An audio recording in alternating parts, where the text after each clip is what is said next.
이번 영상은 리딩 지저스 3권의 세 번째 수업으로 시편을 살펴보는 두 번째 시간입니다.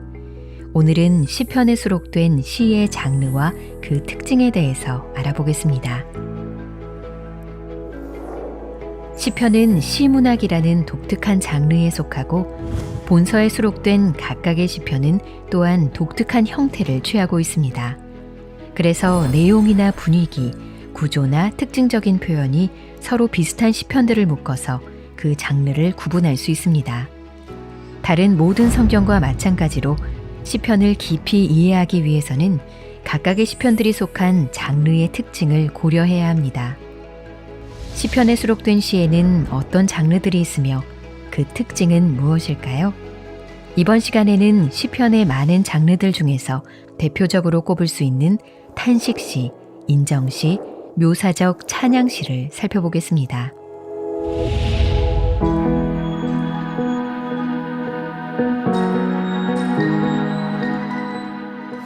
시편에 가장 많이 등장하는 장르는 바로 탄식시입니다. 여러 종류의 장르 중에서도 탄식시가 가장 많다는 사실은 우리가 타락한 세상 가운데 살고 있다는 본질을 보여줍니다. 탄식시의 시인은 비정상적으로 돌아가는 세상에서 절망적인 상황에 빠진 자신의 모습을 보며 하나님께 건져달라고 간청합니다. 그래서 탄식시를 청원시라고도 부릅니다. 시인은 혼란스러운 상황에 빠진 자신의 고통을 단순히 알아달라는 데에서 멈추지 않고 하나님께서 개입하셔서 고통에서 건져주시기를 간절히 청합니다. 시인이 고통당하는 원인은 주로 대적자들의 악행과 조롱 때문이거나 자신의 생각과 행동 또는 하나님께 버림받았다는 느낌 때문입니다. 모든 탄식시가 보여주는 공통적인 구조를 정리하면 다음과 같습니다. 첫째, 하나님의 이름을 부르며 시작합니다. 둘째, 시인이 탄식하는 상황을 짧거나 길게 표현합니다. 셋째, 하나님에 대한 믿음의 고백을 합니다. 이는 탄식시의 중요한 부분으로 시편 전체의 고백의 내용이 확장되는 경우도 있습니다. 넷째, 들으소서, 구원하소서와 같은 탄원으로 시작하며 하나님의 개입을 간구합니다.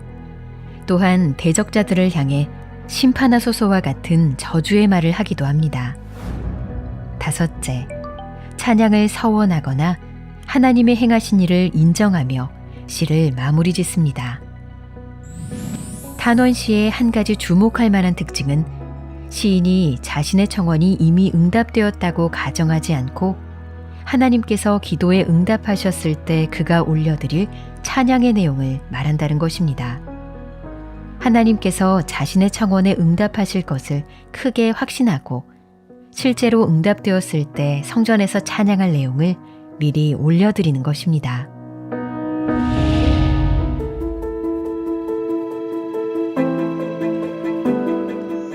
탄식시의 바탕이 되는 기본 내용은 애통과 슬픔, 고통의 상황입니다.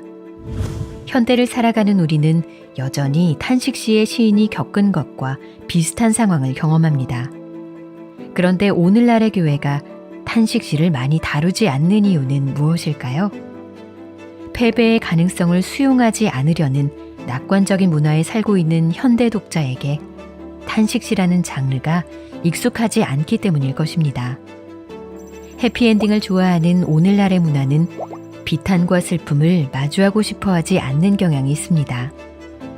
슬픔과 고난을 다 같이 표출할 공간이 별로 없는 현대인은 애써 웃으며 자기 감정의 어두운 면을 부인한 채로 살아갑니다.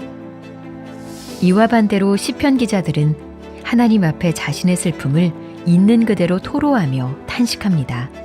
그래서 시편을 읽다 보면 시인들의 정직함에 비추어 우리의 영혼을 더 깊이 바라보게 됩니다.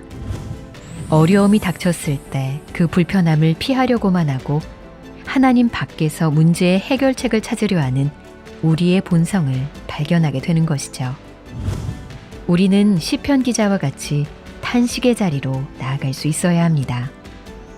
우리 삶과 세상의 잘못된 문제들을 직시하며 거룩하고 전능하신 하나님 앞에 우리의 마음을 정직하게 쏟아놓아야 합니다. 또한 내가 어떤 죄를 범했는지 구체적으로 깨닫고 그 죄를 고백해야 합니다. 우리는 이와 같이 탄식시를 통해서 하나님께 올바로 탄식하는 법을 배울 수 있습니다. 시편 기자의 부르짖음을 읽으며 우리의 영혼도 함께 부르짖는 법을 배우게 되는 것이죠.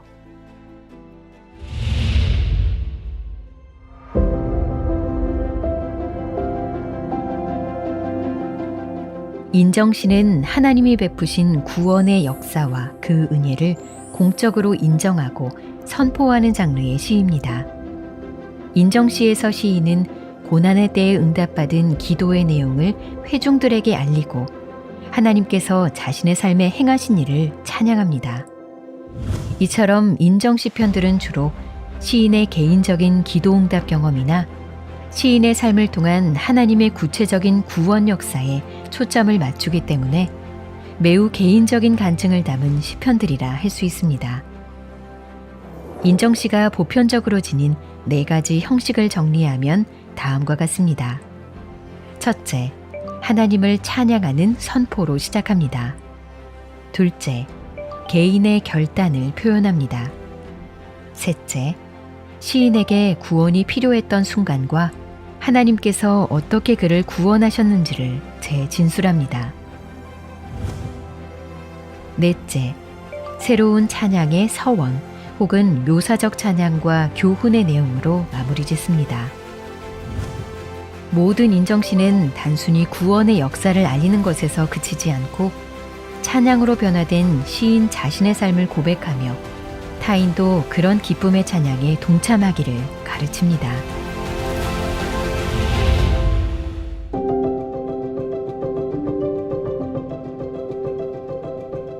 묘사적 찬양시는 하나님의 속성과 하나님께서 자기 백성과 맺으신 언약의 신실함을 찬양하는 시입니다.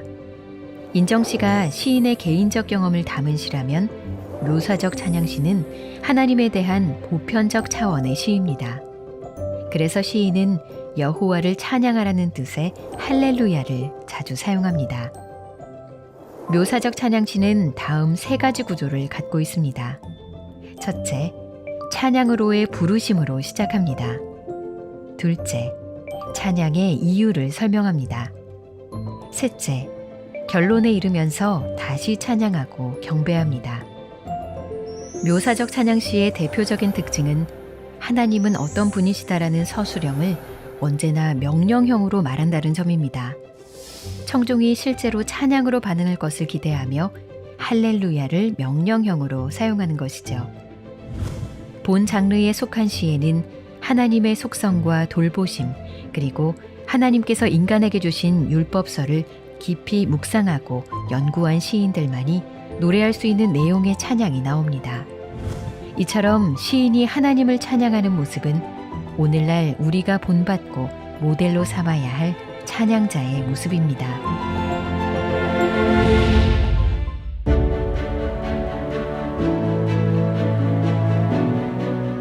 그렇다면 시편의 3가지 기본 장르인 탄식시와 인정시와 묘사적 찬양시는 하나님과 우리의 관계와 상태를 어떻게 반영할까요? 각각의 장르는 시인이 인생의 어떤 상태에서 기록한 것일까요? 먼저 묘사적 찬양시는 삶의 모든 일이 잘 진행되고 순탄할 때를 표현한 시편들로 정상의 상태를 나타냅니다. 그래서 하나님의 하나님 되심을 기뻐하되 특별히 청원하거나 응답해 주시길 요청하는 내용은 없습니다.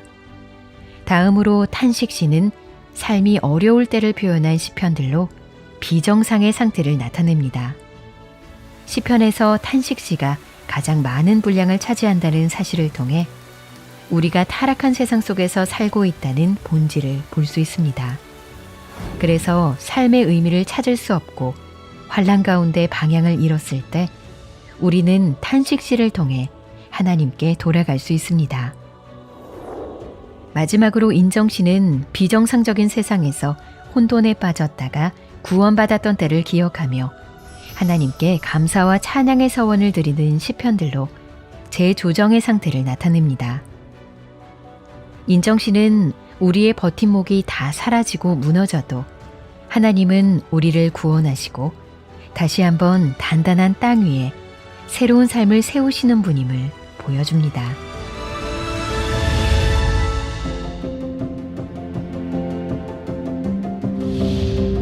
시편은 창조, 타락, 구속의 과정을 살아가는 우리의 인생을 노래합니다.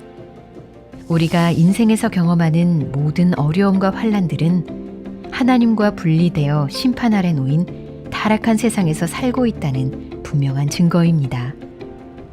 창조주시며 주권자인 하나님은 메시아로 오신 예수 그리스도를 통해서 이러한 비정상적인 상태를 재조정하여 온전히 회복해 주십니다.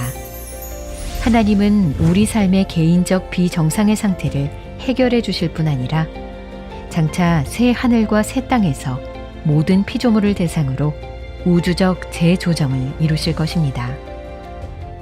이것이 시편 기자와 우리가 기대하고 갈망하는 것이며 모든 시편과 성경 전체를 관통하는 종말론적 관점입니다.